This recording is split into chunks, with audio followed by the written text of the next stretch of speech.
So here's how to reactivate a Threads account that you are temporarily deactivated. So what you need to do is simply go to the Threads app. If you don't have it on your phone anymore, just go to the App Store and install it. And then launch Threads. And then you're always going to see this option, log in with Instagram. Now this picks from the Instagram app you have on your phone, the one that's currently running on your phone.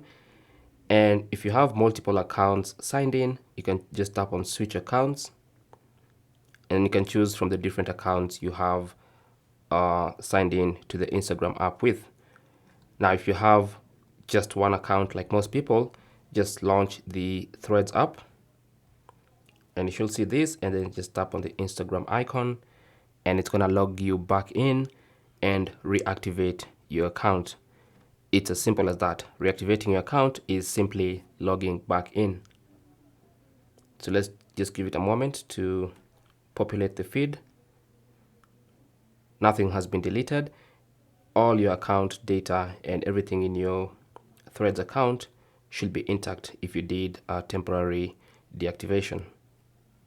So let's tap on profile and see. You can see the profile is intact. Everything looks good. Okay.